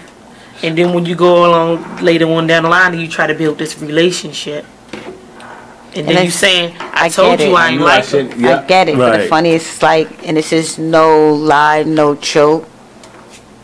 Like, that's how he came to me. Like, I just knew that this is the, like, whatever happened, I would enjoy it, the whole ride. Like you said, years ago, when you said, well, you was da-da-da-da-da-da-da, and I just wasn't, he grew into a whole different being. Because even if you didn't feel like you was on his level then, and he was interested in you, it was something about him then that wasn't who you needed. Because if you would have did that 14, 15, 20, 30 years ago, 35 years ago, y'all probably wasn't going to be sitting next to each other. Yeah. Y'all both had some growing to do. Y'all both had some evolving to do, some changing. And that's where the change comes in. Son. Your foundation brought y'all back together. Because, I mean, you New York. It's not just by chance that you was here and you ran back into him after he came home.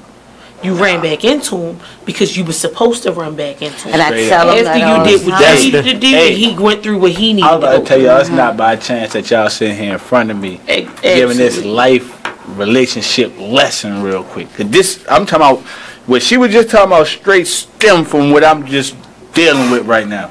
You know what I mean? And like how she just broke that down. Yeah, because damn, I hope my girl watches. Like, we ain't got to talk about it. That lovely energy is in the room today. Yeah, straight up. I'm going through it right now. Like, I get, well, where was you at 4 years ago? Where was you at 2 years ago? I mean, I knew you 6 years ago. Cause the crazy but 4 years ago and 2 years ago, I wasn't who I am now. Damn, right. You wouldn't have wanted her at all. I promise you ain't want her. I didn't have time for you, let alone time to try to make for you to have time for me. Right. Yeah. Now, we gonna thug it out. And we gonna get through this, that, and the third. Yeah. And if you rocking, I'm rolling. Yeah. But at that point, and you know what? It wasn't the time. It wasn't the time. Because maybe 2012, I wouldn't have been ready to give up drinking or smoking. Right. Right. You had your own things going on in 2012. Right. How long ago you stopped drinking and smoking? I still drink wine, but I don't drink. No, You said you I'm don't not drink a no hard Henny liquor, girl. right? I'm a Henny girl. But how long maybe ago? about a year now. That's what's up. Congratulations. Y'all got me all warm in here, y'all. I might cry or something, man, because I was so emotional earlier. I had a bad day. That's very We need more of this. I got she said that. Hour and 15 minutes. Get it together. She said that I don't have no friends. I don't go nowhere. I said, okay, I got you. Okay, I got you. Right. Yeah. Check out now though. Yeah. I'm talking about. She tells my cousin Rob and them. She said everywhere we go. Everybody know him. She said, this man been gone 30 years. I've been out all my life, but everywhere we go. Yeah. We could be in a fitting room in Marshalls. Right. I ain't talking about just Baltimore. Yeah. Everywhere. No, everywhere. That's a good thing. And I had to look at myself in the mirror, and I'm like, oh, damn, man, God showed me a lot of love, man. Yeah. That's a lot. After me gone all them years, I still had the respect and love. Pick that pen up. I'm not big-headed, I'm not arrogant, but I just pick that pen up. How often? That's all you got to do. And that's what I was coming to. Like, how often? Pick it up. Do you sit back and reflect on what you've been through, and try to figure out what your purpose is? Yeah. You might. Go ahead. Say what you was gonna say. Go ahead. He stay in his head a lot. You stay in your head. I feel you. You stay in your head, but that's a deadly place to it's live, a lot, man. right? That's a terrible place. That's a deadly to be place stuck at. to live, man. Yeah. That's a terrible place tell you. to waste the fact that you're able to read and able to write and able to put whatever it is that you're feeling into any type of terminology that needs to be transferred into. Physical expression. Energy. Yeah. You know, everything I've been through throughout my whole life, just she talk about that a lot. But I'll tell her, I said, you got to find your place for that. Yeah. You can't just jump find into your perfect outlet. No, I never said just jump into it. Yeah. But I'm just saying, like, how do you just sit back and you say, you know what? This is what needs to be said, or this is what needs to be heard. Now you see the difference 32 years later, and what it was then, and what it was then, and what it is now, and the way that our communities are growing, and the way that the culture is going inside of the penitentiaries. That if it's not illegal, the only way they can get it is through a book. Right. Through an audio tape. Something that's going to keep somebody from tying a sheet to the rail and jumping. Yeah. It's and that's not anything that I can give to those people because I don't have those experiences. But I know for a fact you can give it to them. Let me tell you something. When I was over diagnosis, I was like 14, 15 over diagnosis. So I sent a letter to my mother. I said, better get me out of here. I'm going to kill myself. You know what my mother did? Yeah, right.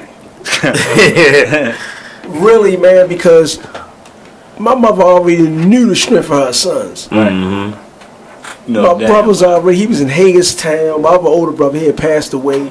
But she knew the strength. She raised us. Right. My brother, my mother raised him as my brother, but that was my cousin. Because my mother's baby sister died when he was young, so she took him in. Right.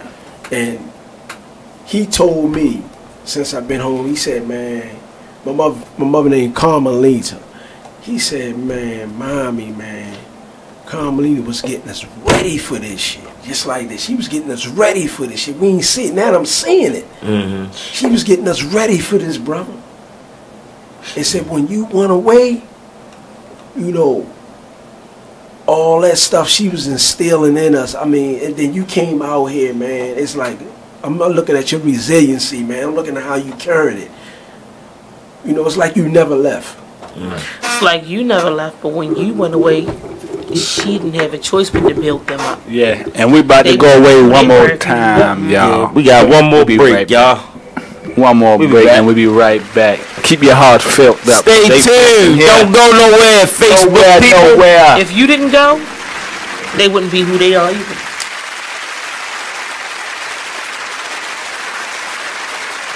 had got drunk one night. This is the night that I put my head through the window and everything. So. Why would you do that? Now, I was sitting on the floor. All these stories always involve alcohol. They do. I was sitting on the floor, and my drink of choice back then was vodka and orange juice. Ooh, it's still my drink of choice, but I don't drink it as much. I was a 151 kid, straight up. I love vodka, especially when it was... that rubbing alcohol. You know. What brand? I love back then I was hooked on Absolute. That was the best at the time. And Pinnacle was like number 2 and stuff like that. Because they didn't have what's the new one that came out? Yeah, what was the new one? Ciroc, vodka, and no, the other one. Who is real smooth? New Amsterdam. New Amsterdam came out, and it was so... And Grey Goose. Grey Goose was out at that time, too. See, I didn't drink... I told you, 151. That was my drink. Yeah, Grey Goose vodka was one of the ones, because I loved the bottle. Because you can light it on fire. The bottle was hot. It was that shaded, that shaved glass. Yeah. Oh, yeah. So... I was sitting on the floor, and we was talking about something. I don't even remember what we were talking about. All I know is I would bust out laughing. I got ching, ling, ling, ling, ling, glass everywhere. I wouldn't cut it all, though. I had to go. Because you had your bun. Actually, I didn't. I ain't have any hair back then. Oh. I don't remember. I don't think I did. And you ain't cut your hair? Nope. I was just fine. I was like, oh, your glass broken. It was winter, dead of winter. Check more of these funny moments out when you tune into Be Exposed Radio. Check out this flashback of the Artist Exchange Radio Show on BeExposedRadio.com. Joining us right now is Mr. Antonio Long. He was one of our first See Baltimore artists. That tour is actually under construction, and we're doing some revamp. You are listening to BeExposedRadio.com. We're back. Back again. You know it. I had the pleasure. Today was a great show. Yes. I appreciate both of y'all. Thank you. Y'all gotta come back too. Okay. We gonna look. We can go over plenty of topics with both of y'all. It's not a problem. I see we touched on everything from relationships to families. Everything. How y'all going Facebook Live? I never did. Girl, it's 10 minutes left. I know, this gonna be a good 10 minutes. Just do that, didn't you? Just. Oh yeah, for all you viewers. Yeah. If you want to know now, I do have an official definition for lacking. Oh yeah. Oh yeah, that's how to work. If you want to know. And I'm going to try to put it in the dictionary. Lackingly. Lackingly. Y'all got to watch last week's show. He had words. Figure it out. Lackingly. The definition. It is performing a task or doing something in a lacking manner. Okay. And you have to use it in a verb. See, last week he came up with lackingly. I don't know where it come from last week. You remember? Yeah, we were talking to Nitty, and we was talking about I think we were talking about like the kids and how the way they was doing stuff and everything, and that somebody said something about lacking. And then I just went on and just made the word lackingly. it sounded good. It was flowing with it. Right. Like, it flowed so. It was so fluent when I said it. She was saying. You did call that. And everybody questioned me, was it a word and everything. I said, no, I don't think it's a word, but no, it's not. It sounds like it should be. Right. Right. It is. And then lackingly was born. Then lackingly, you're the father. Definition you are the father. Because I mean, it's going to sound bad. I'm sorry. Your definition sucks. This is why. Out, then. You can't use the word in the definition. You can. You can. A lot of definitions of words have the same. Then you have to use the definition of the root word. See now. We got English. I'm not. There we go. Look, you're an English specialist. That's what I need right there. Okay. So I can get the definition and my word down pat. And then when I go to the dictionary people and the Wikipedia people, they say, "Well, what's your word?" Hey, look, the root word is right. Listen, let me tell you something. They're gonna tell you real quick when it say stems from the Greek word. See, bingo. See, I need all that. And they use all of that when they have them big spelling bees. I like math. I like math. Lackingly. But I mean, you need to use math when you add them letters on the end of them words. Spell it. Lackingly. Can we get a word? Can we get another word? Can we get another word? Yeah, another word today. See, no, I guess that usually come natural. So we just you gotta wait till it come natural again. We gotta wait till it come natural again. Kenny Black said, You can't use that word, Jim. Why can't I use it? Because you can't use the word in the definition. I can't use the word in the definition? You cannot use the word in the definition. Okay.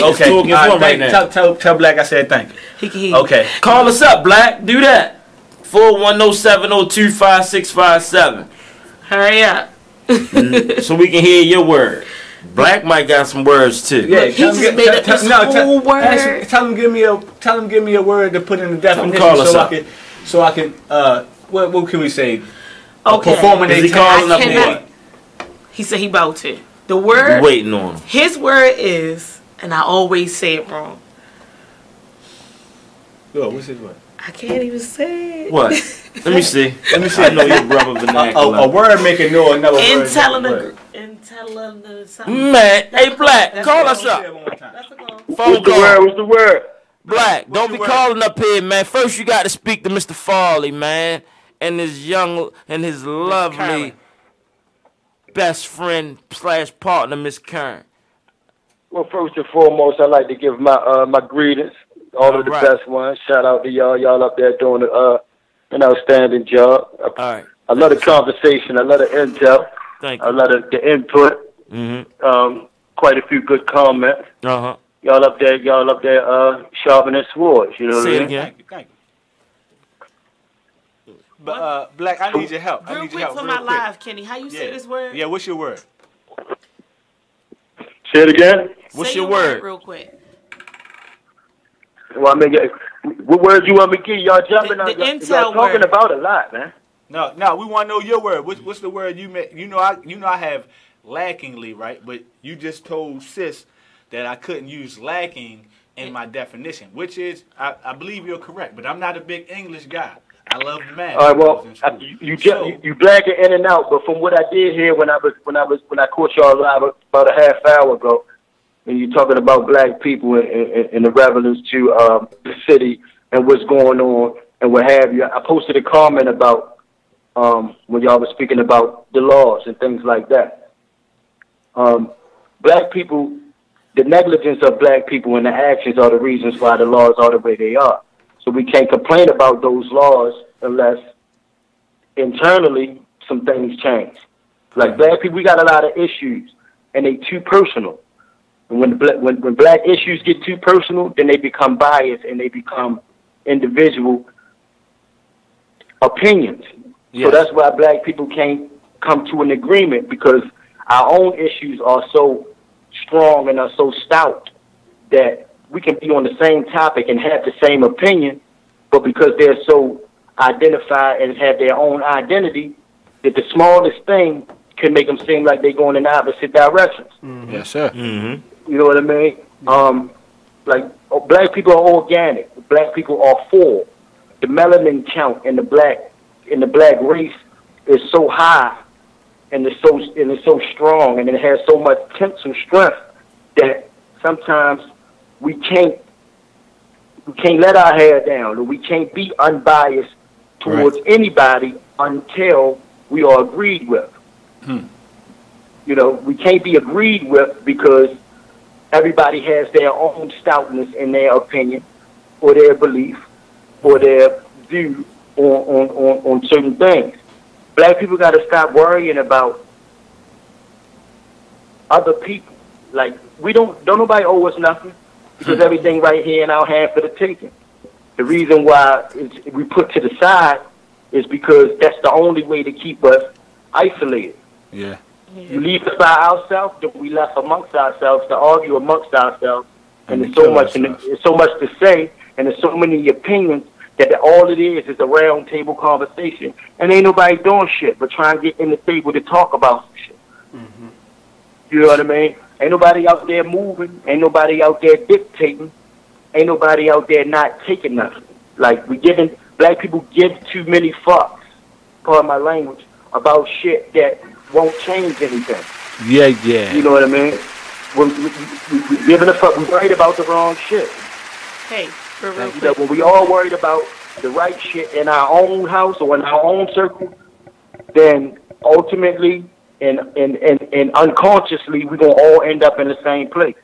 So it's not a conversation that happens verbally; it's a conversation in action, and then we find out that like minds and like gestures and like intentions will end up where we want to be at. Do that make sense? Big sense. You know, if I take my home and I'm focusing on making sure my home is whole and my home has a healthy foundation and everybody doing the same thing, then when I decide to come outside and everybody else is doing the same thing in their home, we all coming out the front door at the same time. Hey, Kenny. And we all in agreement without even talking to each other. Yeah. Kenny, we got 2 minutes. So from my home back inside your home, I want to say congratulations on your promotion. Oh yeah, congratulations, Black. Hey, appreciate it. Hey, look. I want my 20%, baby. That's all I want. Hey, look. Hey, matter of fact, hey, bro, I need you to call your friend, my new client, and let her know, because I ain't got a chance to call her because I wasn't over there to give her estimate because I'm on my way to the White House. To the White House. My man got a job at the White House. Give it up for Kenny Black for having a job at the White House. Hey, you see Donald Trump, right? Hey, take your shoe off, throw something at him, man. Do something for me. If I go in there and they let me speak, they're going to let me, by the time I finish painting, I'm going to paint that motherfucker black. You hear me? How you pronounce your word, Kenny Black? How you pronounce the intel word? Work with. I ain't hear you. How you pronounce your word you made? I can't hear you. Pronounce the intel word. Don't forget the who? The word you created. The word you created. What's the word you created? Jumping in and out. I can't hear you. What is the word you created? It's like intellinography. Oh, what's the word that I created? Yeah. What? Intelliphrenology? Yeah. There you go, brother. Intellinography. What that mean? Oh man, y'all ain't got enough time for that, man. We might have to do that on the next session. Hey, that's gonna be in the West by next year. That's gonna be in the dictionary. All right, next Friday, it's gonna be a whole theology. I need you how we put lackingly in there. Lackingly. You said I couldn't use lacking in the definition, so help a brother out. Right.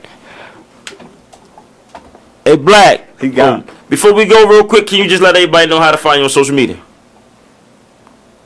He gone. Yeah, let people know how to find you on social media. Oh, you can find me on Facebook. Facebook, okay, let them know. Mark Grant, just Mark Forley Grant, it'll pop right up. Mark Forley Grant, y'all, pop right up. Okay. Hit him up, see what's going on with him, man. He learned a whole lot of new things out here. He ain't never seen a whole lot of dudes doing the stuff they doing out here. So let him know who to stay away from. Right. And I guess what's cool and what's not cool. Don't give him no bull crap neither, man. Right. It was a pleasure, y'all. I appreciate both of y'all for coming through. We got to wrap up another week of It Is What It Is Radio. Fly T Miles signing out. Dev, you know what it is, baby. Kids and wifey, I'm on my way home. Love He's y'all. on his way home.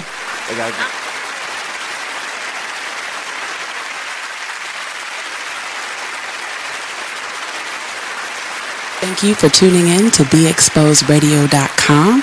Sit back, relax, and listen to